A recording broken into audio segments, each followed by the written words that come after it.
നമസ്കാരം, എല്ലാവർക്കും സുഖമല്ലേ? ഇന്നൊരു തിങ്കളാഴ്ചയാണ്. ഞാനിപ്പോൾ ഷോപ്പിലേക്ക് പോയിക്കൊണ്ടിരിക്കുന്നു. എൻ്റെ മൈക്ക് അവിടെ മിസ്സായി. എവിടെ പോയതെന്ന് ഒരു ഐഡിയ കിട്ടുന്നില്ല.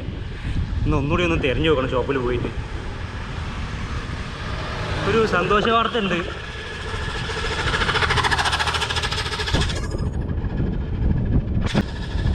ഡിസ്റ്റം പിടിച്ച സ്കൂട്ടർ അങ്ങനെയാണ് തോന്നുന്നു. എജ്ജാതി സൗണ്ട്. സന്തോഷ വാർത്ത മറ്റൊന്നുമല്ല, ഉമ്മ ഇന്ന് ഡിസ്ചാർജ് ആവുകയാണ്. അപ്പോൾ ഉമ്മ ഇന്ന് ഹോസ്പിറ്റലിൽ നിന്ന് വീട്ടിലെത്തും. അപ്പോൾ എനിക്ക് പെട്ടെന്ന് ഷോപ്പിലാണ് എൻ്റെ കാർ ഇരിക്കുന്നത്. അപ്പോൾ കാറെടുത്ത് ഭജനയും മക്കളെയും കൂട്ടി വീട്ടിലെത്തിക്കണം. ഇന്നലെ പേരൻപ് സിനിമ കണ്ടു. അപ്പോൾ അതിനെക്കുറിച്ച് കുറച്ച് വിശേഷങ്ങൾ പറയാനുണ്ട്. ഞാനൊരു സിനിമ റിവ്യൂ പറയുന്ന ഒരാളൊന്നുമല്ല, എന്നാലും എനിക്ക് തോന്നിയ കുറച്ച് കാര്യങ്ങൾ പറയാം. അത് ഈ വ്ളോഗിൻ്റെ അവസാനം പറയാം, അതായിരിക്കും നല്ലത്. ആദ്യം മൈക്കൊന്ന് തപ്പിയെടുക്കണം. അപ്പോൾ നമുക്ക് ഷോപ്പിലെത്തിയിട്ട് കാണാം. ഓക്കെ.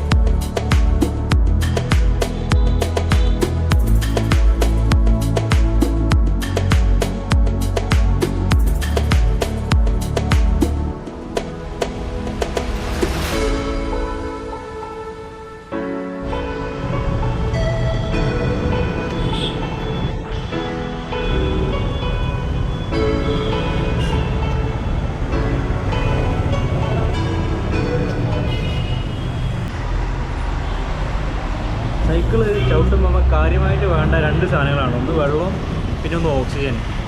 ഞാൻ ഇപ്പോൾ അടുത്ത് ഒരു സുഹൃത്ത് റൈഡ് ചെയ്യുന്നത് കണ്ടു. മുഖം നന്നായിട്ട് മൂടി കെട്ടി. വെയിലിനെ പേടിച്ചിട്ടാണെന്ന് എനിക്ക് മനസ്സിലാവുന്നത്. വെയിലിന് എത്രമാത്രം പേടിക്കേണ്ട കാര്യമില്ല. കുറച്ച് ഇടയ്ക്കൊന്ന് വെയിൽ കൊള്ളുന്നത് നല്ലതാണ്. വിറ്റമിൻ ഇ ഒക്കെ കിട്ടണമെന്നുണ്ടെങ്കിൽ ഇടയ്ക്ക് വെയിലൊക്കെ കൊള്ളണം. പല്ല് കേടൊക്കെ വരാതിരിക്കണമെങ്കിൽ വിറ്റമിൻ ഇ അത്യാവശ്യമാണ്. അപ്പോൾ മുഖം മൂടി കെട്ടി റൈഡ് ചെയ്ത് കഴിഞ്ഞാൽ നമുക്ക് വേണ്ടത്ര രീതിയിൽ ഓക്സിജൻ കിട്ടില്ല. അപ്പോൾ ഒരിക്കലും മുഖം മൂടി കെട്ടി റൈഡ് ചെയ്യരുത്. എപ്പോഴും വെള്ളം കുടിച്ചുകൊണ്ടേ ഇരിക്കാം. ഓക്കെ. അപ്പോൾ നമുക്ക് കാർ എടുത്തിട്ട് ഭജനയും മക്കളെ ഒന്ന് വീട്ടിലിറക്കി കൊടുത്തിട്ട് വരാം. ഓക്കെ.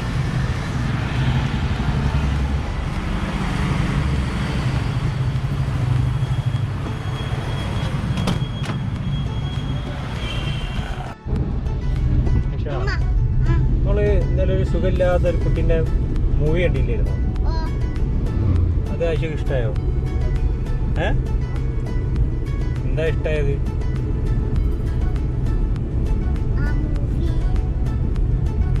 മൂവി കണ്ടിട്ട് എന്താ തോന്നിയ ആഴ്ചക്ക്? വീണതാ തോന്നിയേ? വീണ അല്ല. എന്നാൽ ആ കുട്ടി ജന്മന അങ്ങനെയാണ്. ആ കുട്ടി ജന്മന അങ്ങനെയാണോ? ജനിച്ചപ്പോഴേ അങ്ങനെ, വീണതൊന്നല്ല. ആഴ്ച വിചാരിച്ച ഉമ്മച്ചി വീണമാതിരി വീണാണെന്നാ.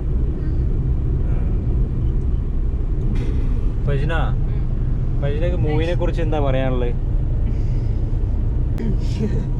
മൂവിനെ പറ്റി പറയുകയാണെങ്കിൽ ഓവറോൾ നല്ലൊരു അടിപൊളി മൂവിയാണ്. ഇപ്പോൾ എനിക്ക് തോന്നുന്നു മലയാളം മൂവീസ് ഒന്നും ഇങ്ങനത്തെ ടൈപ്പ് മൂവീസ് ഇറക്കിയിട്ടില്ല എന്ന് തോന്നുന്നു ഈ അടുത്ത കാലത്തായിട്ടൊന്നും.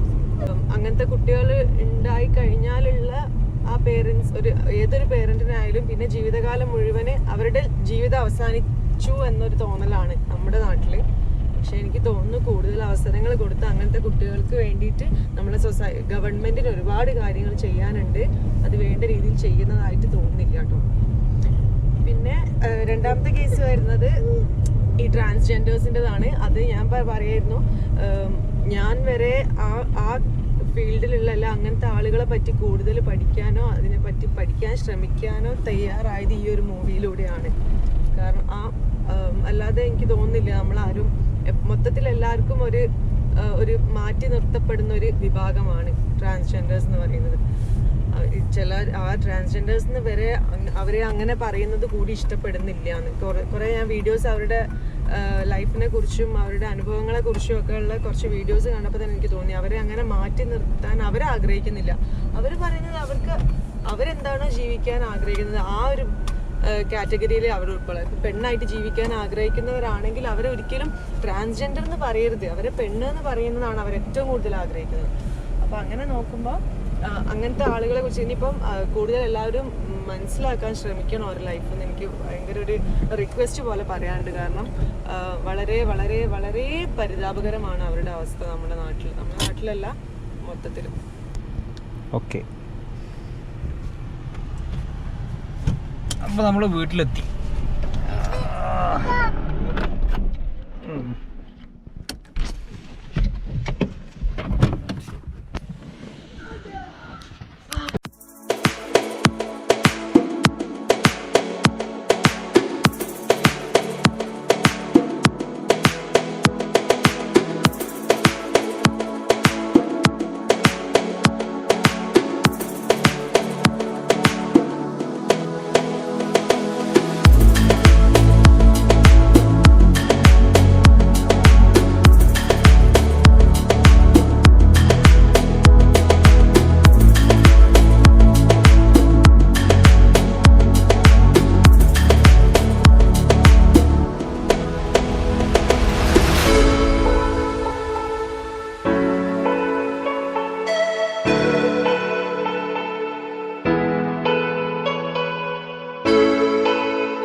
അങ്ങനെ വൈഫിനെയും കുട്ടികളെയൊക്കെ വീട്ടിലാക്കി കൊടുത്തു. ഉമ്മാനെ കണ്ടു കുറേ സംസാരിച്ചു.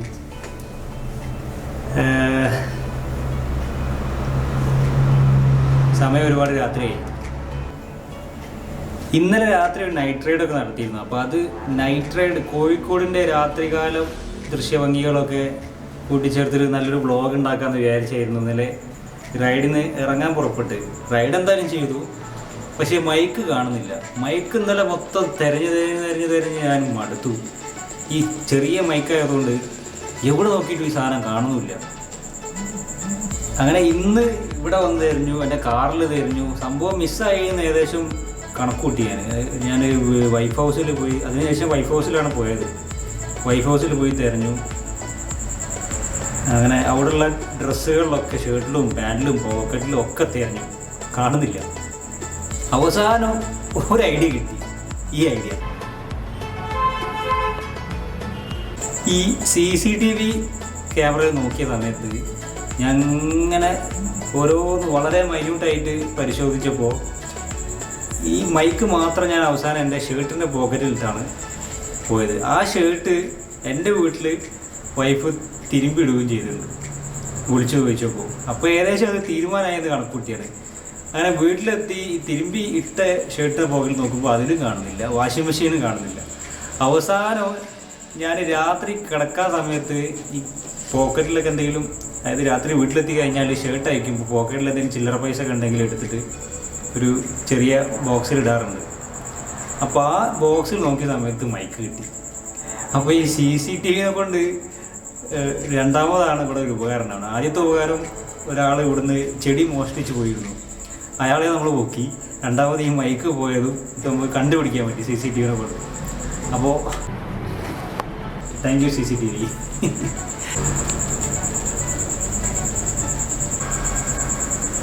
പ്രിയപ്പെട്ട കൂട്ടുകാരെ, നമ്മളെ ഈ പരിപാടിയുടെ ഒരു മുഖ്യ അതിഥി നമുക്കിവിടെ എത്തിയിട്ടുണ്ട്.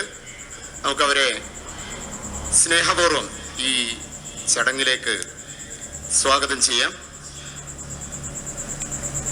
ബഹുമാന്യയായ, നമ്മളേവരും ആകാംക്ഷയോടെ കാത്തിരിക്കുന്ന നൂർ ജലീല.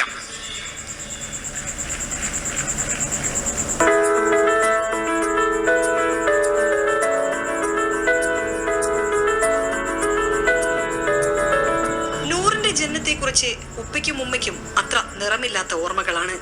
പക്ഷേ ആ ദിവസത്തെ പറ്റി ഉപ്പ പറഞ്ഞു നൽകിയ ആ കഥ നെഞ്ചിൽ ചേർത്ത് വെച്ചു നൂർ. അവിടെ നിങ്ങോട്ട് നൂർ പകർന്ന നിറച്ചാർത്തും ഈണവുമാണ് ഇന്നിവരുടെ ജീവിതം.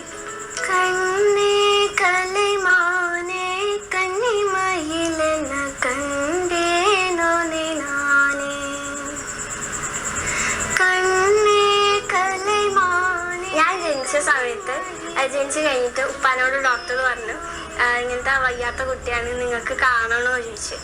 അപ്പോൾ ഉപ്പ ആദ്യമൊന്നും മിണ്ടിയില്ല. പിന്നെ ഉപ്പ പറഞ്ഞാൽ എൻ്റെ മോളല്ലേ എനിക്ക് കാണണ്ടേന്ന് ചോദിച്ചു. പക്ഷെ അന്ന് ഉപ്പ കാണണ്ട, കുട്ടി ഇങ്ങനെ ആയതുകൊണ്ട് കാണണ്ടെന്ന് പറഞ്ഞിരുന്നെങ്കിൽ ചിലപ്പോൾ ഇന്ന് ഏതെങ്കിലും ഒരു എക്സിബിഷനിലോ എന്തെങ്കിലും ഡെമോ ആയിട്ട് ആ ഒരു ചെറിയ എന്താ പറയാ ഒരു കുപ്പിയിലോ അങ്ങനത്തെ എന്തെങ്കിലും ഞാനിരുന്നേനെ. ഒരിക്കലും ഞാൻ ഈ ലോകം കാണൂല, ഒരാളെ കാണാൻ പോകുന്നില്ല.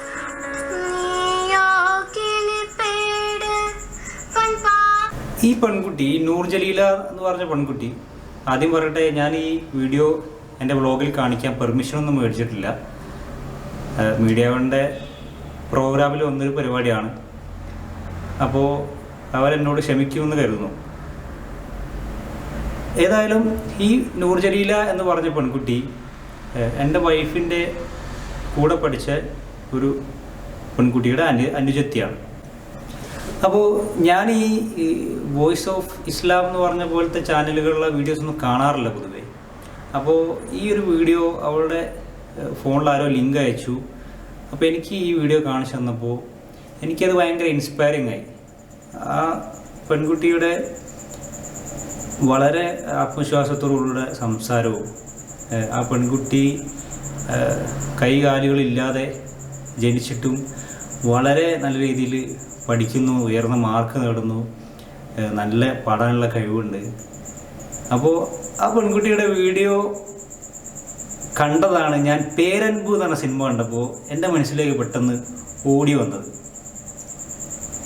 എൻ്റെ മനസ്സിലേക്ക് ഓടി വന്ന കാര്യം എന്താണെന്ന് വെച്ച് കഴിഞ്ഞാൽ, ഇതുപോലെയുള്ള പെൺകുട്ടികളെ അല്ലെങ്കിൽ ഡിഫറെൻ്റ്ലി ഏബിൾഡ് ആയിട്ട് ജനിക്കുന്ന ഇത്തരം ആളുകളെ നമ്മൾ ഏത് രീതിയിലാണ്, നമ്മുടെ സമൂഹം ഏത് രീതിയിലാണ് കൈകാര്യം ചെയ്യുന്നതെന്ന് കാണണമെന്നുണ്ടെങ്കിൽ ജസ്റ്റ് നിങ്ങൾ ആ വീഡിയോക്ക് താഴെയുള്ള കമൻറ്റുകളൊന്ന് വായിച്ചാൽ. ഞാൻ ജസ്റ്റ് ആ കമൻറ്റുകളൊന്ന് കാണിച്ചു. ദൈവം നിങ്ങളെ അനുഗ്രഹിക്കട്ടെ, അള്ളാഹു നിങ്ങളെ അനുഗ്രഹിക്കട്ടെ എന്നൊക്കെയുള്ള രീതിയിലുള്ള ഒരുപാട് വളരെ പോസിറ്റീവായിട്ടുള്ള കമൻറ്റുകളുണ്ട്. ഫാറൂഖ് ഉമർ കമൻറ്റ് ചെയ്താണ്, മ്യൂസിക് ഹറാം. ഭയങ്കര സംഭവം കേട്ടോ, മ്യൂസിക് ഹറാമാണ്. ഇല്യാസ് പി പറയുന്നത്, നബിയുടെ ഭാര്യമാർ പോലും ചെയ്യാത്ത പബ്ലിസിറ്റി എന്തിനാ നമുക്ക്. ഈ പെൺകുട്ടി ഈ സ്റ്റേജിൽ കയറി പ്രസംഗിച്ചതാണ്, പബ്ലിസിറ്റിയാണ്. പെൺകുട്ടികൾ വീട്ടിൽ ബിരിയാണിക്ക് വെച്ച് കഴിഞ്ഞാൽ മതിയെന്ന് ഇങ്ങനെ സ്റ്റേജിലൊന്നും കയറി പ്രസംഗിക്കേണ്ട കാര്യമില്ല. ഞാൻ ആലോചിക്കുക, ഇയാളൊക്കെ വീട്ടിലുള്ള സ്ത്രീകളുടെ അവസ്ഥ ആലോചിച്ചിട്ട് എനിക്ക് ഈ പേരൻപ് സിനിമ കണ്ടതിനേക്കാൾ എനിക്ക് സങ്കടം തോന്നുന്നത് ഇയാളൊക്കെ വീട്ടിലുള്ള സ്ത്രീകളുടെ അവസ്ഥ ആലോചിച്ചിട്ടാണ്. എങ്ങനെയായിരിക്കുമല്ലോ ആ സ്ത്രീകളൊക്കെ ജീവിക്കുന്നതെന്ന് ആലോചിച്ചിട്ട്. ഇല്യാസ് പി അടുത്തത് എന്താണ്, പെണ്ണ് പ്രസംഗിക്കാൻ പണ്ഡിതർ പറയുന്നില്ല, ഈ സുന്ദരികൾ ഇസ്ലാമിനെ തകർക്കുന്നു. ഭയങ്കര തന്നെ. അയാൾ ഇസ്ലാമിനെ കുറിച്ച് അയാൾക്കെന്നെ കോൺഫിഡൻസ് ഇല്ല. ഈ സുന്ദരികൾ ഇസ്ലാമിനെ തകർക്കുന്നു. ഹസീന CH എന്ന സ്ത്രീ തന്നെ പറയുന്നത്, ഹറാമായ മ്യൂസിക് MSM ഹലാലാക്കിയോ. ഈ MSM, SSF, SY ഇതൊക്കെ ഓരോ മുസ്ലിം സംഘടനകളാണ് കേട്ടോ. അപ്പോൾ ഈ ഒരു MSM എന്ന് പറഞ്ഞ സംഘടന ആയിരിക്കും ഇപ്പോൾ ഈ പരിപാടി നടത്തിയത്. അപ്പോൾ വേറെ സംഘടനയിൽപ്പെട്ട ഒരു സ്ത്രീ പറയാണ്, ഹറാമായ മ്യൂസിക് MSM ഹലാലാക്കി. ഭയങ്കര ഖദീജ, ആയിഷ, ഫാത്തിമ എന്നിവരാരും ചെയ്യാത്തതാണ് ഈ ചവലകൾ രംഗത്ത് വരുന്നു. ഇതുപോലത്തെ പെണ്ണുങ്ങൾ രംഗത്ത് വന്നതാണ് ഇസ്ലാമിൻ്റെ തകർച്ച. ഇങ്ങനെ തകർന്നു പോണ ഇസ്ലാമിനെ നിങ്ങൾ എങ്ങനെയാണ് ഇങ്ങനെ താങ്ങി നിർത്തുന്നത് ഞാൻ ആലോചിക്കുന്നത്. ഇങ്ങനെ ഈ ഒരു കൈകാലില്ലാതെ ജനിച്ച ഈ ഒരു പെൺകുട്ടി വിചാരിച്ചാൽ തകർന്നു പോണ ഇസ്ലാമാണെങ്കിൽ പിന്നെ എന്തിനാണ് ഞങ്ങൾ അതിലിങ്ങനെ ഉറച്ചു നിൽക്കുന്നത്. പിന്നെ ബാക്കിയുള്ളതൊക്കെ വളരെ പോസിറ്റീവായിട്ടുള്ള കമൻറ്റുകളാണ്. ഇതര മതസ്ഥരായിട്ടുള്ള ആളുകൾ നിങ്ങളെ ദൈവം അനുഗ്രഹിക്കട്ടെ, ക്രിസ്ത്യാനികളായ ആളുകൾ ഗോഡ് ബ്ലസ് യു എന്നൊക്കെ പറഞ്ഞിട്ട് ഒരുപാട് നല്ല കമൻറ്റുകൾ. അതേപോലെ തന്നെ മുസ്ലിം സഹോദരങ്ങളുടെയും ഒരുപാട് കമൻറ്റുകളുണ്ട്. പക്ഷേ ഇതുപോലത്തെ ജീർണിച്ച മനസ്സുള്ള ഒരു മിനിറ്റ് ഇതൊക്കെ ഉണ്ടല്ലോ.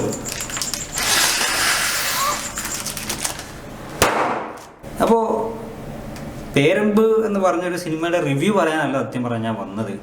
പക്ഷേ ഈ കാര്യങ്ങളൊക്കെ ഇതിൽ പറയണം തോന്നി. ഈ ഒരു പെൺകുഞ്ഞ് ജനിച്ചു കഴിഞ്ഞാൽ എനിക്ക് 2 പെൺകുഞ്ഞുങ്ങളാണ്. അപ്പോൾ അവർ ജനിക്കുന്ന സമയത്ത് ചില സുഹൃത്തുക്കളൊക്കെ, ഇപ്പോൾ 2ാമത്തെ കുഞ്ഞ് ജനിക്കുന്ന സമയത്ത് ചില സുഹൃത്തുക്കളൊക്കെ വിളിച്ചു, ബുജറ ഇതെന്തായാലും ആൺകുട്ടിയാകും കേട്ടോ എന്നൊക്കെ. അപ്പോൾ ഞാനവിടെ പറയും, സുഹൃത്തെ എനിക്ക് പെൺകുട്ടി തന്നെ വേണ്ടത്. ഇപ്പം ഞാൻ 2 പെൺകുട്ടികൾ, ഞാൻ സത്യം പറഞ്ഞാൽ ഫസ്റ്റ് ആയിഷ ജനിച്ച സമയത്ത്, 2ാമത് ഫജിന പ്രഗ്നൻ്റ് ആയ സമയത്ത് ഞാൻ മനസ്സിൽ വിചാരിച്ച ഉമ്മാൻ്റെ പേരിന് കിട്ടണം, ആമിന എന്നുള്ള പേര് ഞാൻ ആദ്യമേ കണ്ടുവച്ചതാണ്. ഇനിയൊരു പെൺകുട്ടി ജനിക്കണം, ആ പെൺകുട്ടിക്ക് ഹദീജ എന്നുള്ള പേരിടണം എന്നാണ് ഞാൻ ഇപ്പോഴും ആഗ്രഹിക്കുന്നത്. അപ്പോൾ ചില ആളുകളൊക്കെ നമ്മളോട് അടുത്തത് ആൺകുട്ടിയാകും കേട്ടോ ബുജേറ എന്നുള്ള രീതിയിലൊരു ആശ്വാസ വാക്കുകൾ പറയും. പക്ഷെ നമ്മുടെ ഉള്ളിൽ എന്താണെന്നുള്ള അവർക്കറിയില്ലല്ലോ. അപ്പോൾ ഈ പ്രഗ്നൻ്റ് ആയ സമയത്തും ഈ വൈഫ് ഫജിനെ പ്രസവിച്ച സമയത്തൊക്കെ നമ്മൾ മനസ്സുകൊണ്ട് ആഗ്രഹിക്കുന്നത് അവർക്ക് യാതൊരു വൈകല്യങ്ങളും ഉണ്ടാവരുതേ, അല്ലെങ്കിൽ ഡിഫറെൻ്റ്ലി ഏബിൾഡ് ആയിട്ടുള്ളൊരു കുഞ്ഞാവരുതേ എന്ന് ഞാൻ മനസ്സുകൊണ്ട് പ്രാർത്ഥിക്കാറുണ്ടായിരുന്നു. വേറൊന്നും കൊണ്ടല്ല, നമ്മൾ ബുദ്ധിമുട്ടാവുന്നത് വിചാരിച്ച് മാത്രമല്ല, അങ്ങനെ ഒരു കുഞ്ഞിനെ ആരും ആഗ്രഹിക്കില്ല.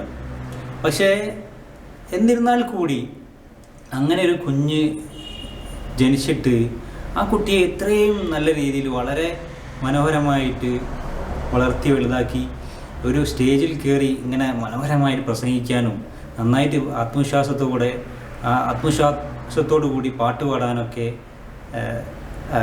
അവരെ പരിശീലിപ്പിച്ച് അവരുടെ മാതാപിതാക്കൾക്ക് പ്രത്യേകം ഒരു ബിഗ് സല്യൂട്ട്. പേരൻപ് സിനിമ കണ്ടപ്പോൾ എനിക്ക് തോന്നിയ കാര്യം, ആ പെൺകുട്ടി അങ്ങനെ ജനിച്ചിട്ട് പോലും ആ പെൺകുട്ടിക്ക് സ്വമേധയാ നമ്മുടെ സമൂഹത്തിൽ ജീവിക്കാനുള്ളൊരു കാലാവസ്ഥ, ആ ഒരു അന്തരീക്ഷം നമ്മുടെ നാട്ടിലില്ലാതെ പോയത് കൊണ്ടായിരിക്കാം ആ പെൺകുട്ടി അത്രയും പ്രശ്നങ്ങൾ അഭിമുഖീകരിക്കേണ്ട ഒരവസ്ഥ വന്നത്.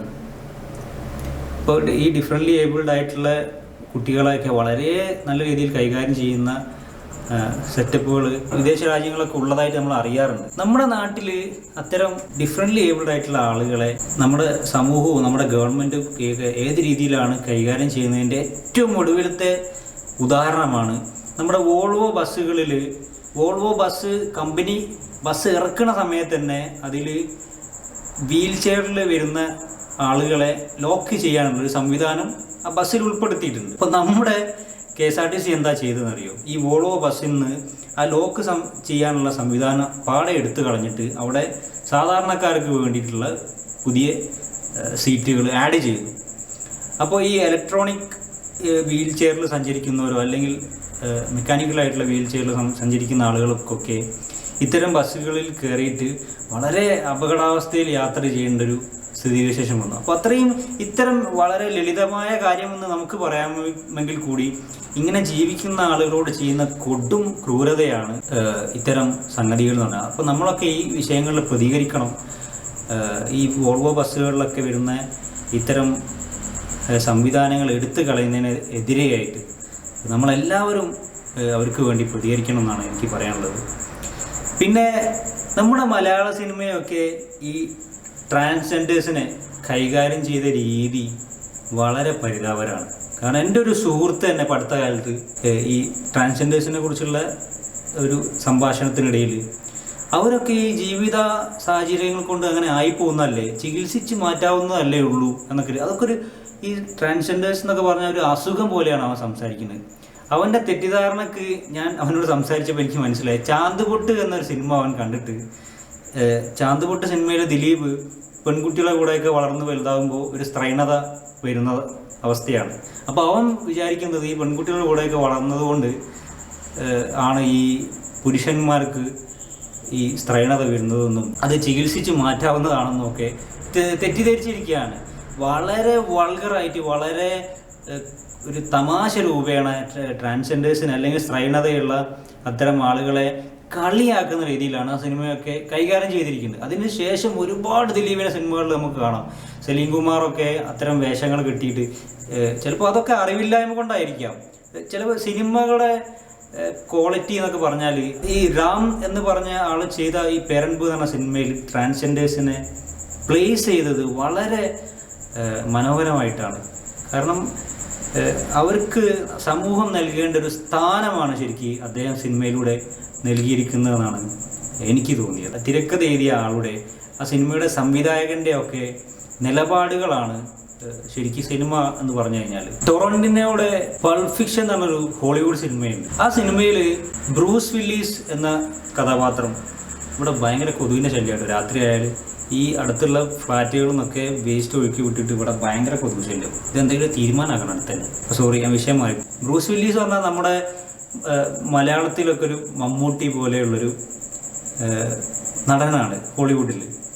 അപ്പോൾ ആ ബ്രൂസ് വില്ലീസ് എന്ന നടനെ ഒരു ഗേ റേപ്പ് ചെയ്യുന്നൊരു സീനുണ്ട്. ഗേ ആയിട്ടുള്ളൊരാളെ അയാളെ കുനിച്ച് നിർത്തി അയാളെ ബട്ടക്സിൽ പെനിസ് കയറ്റിയിട്ട് അതിദാരുണമായിട്ട് റേപ്പ് ചെയ്യുന്നൊരു സീൻ.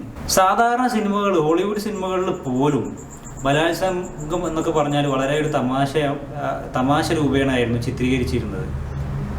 നമുക്ക് ഇപ്പോൾ പണ്ടത്തെ ജയൻ്റെ സിനിമകളിലൊക്കെ തമാശ രൂപേണ പറയാറുണ്ട്. ഈ തിയേറ്ററിൽ ഈ വില്ലനായിട്ടുള്ള ജോസ് പ്രകാശൊക്കെ ഈ ബലാത്സംഗം ചെയ്തുകൊണ്ടിരിക്കുന്ന സമയത്ത് ജയൻ വരുമ്പോൾ ചിലപ്പം കാണികൾ പറയും ഈ ചെങ്ങായിക്ക് വരാൻ കണ്ട സമയമൊന്നും. കാരണം അവർ ബലാത്സംഗം ആഗ്രഹിച്ചുകൊണ്ടിരിക്കുന്ന ഒരു അവസ്ഥയാണ്.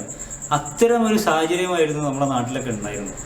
അപ്പോൾ അതേപോലെ ഒരു സാഹചര്യം ഹോളിവുഡിലും ഉണ്ടായിരുന്നു.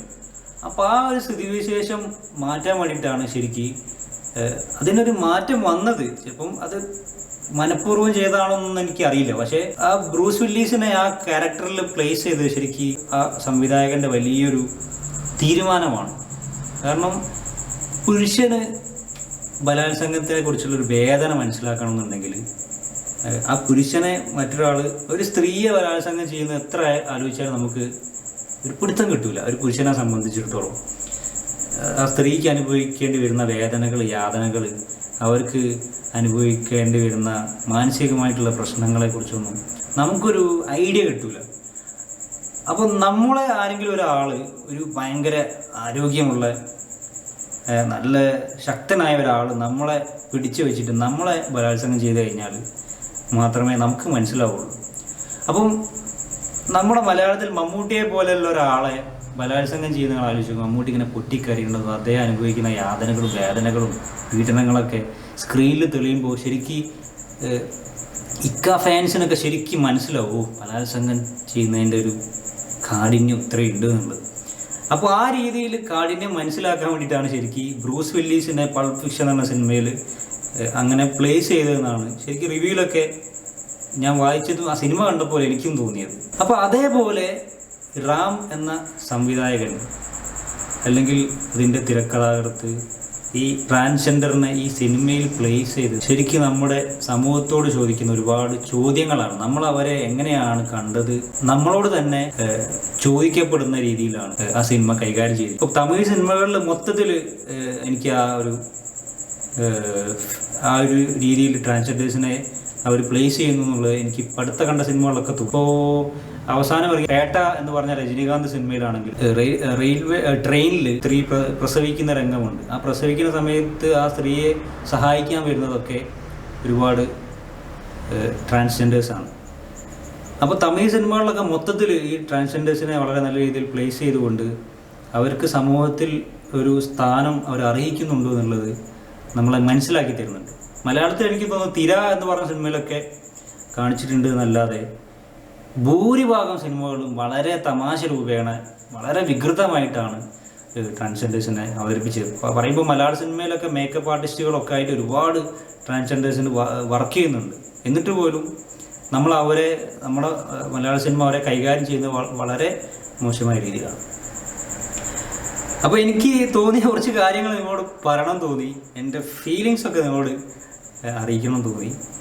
അത്രമാത്രം പറഞ്ഞുകൊണ്ട് ഇന്നത്തെ വ്ളോഗ് ഇവിടെ അവസാനിക്കുകയാണ്. Thank you, by.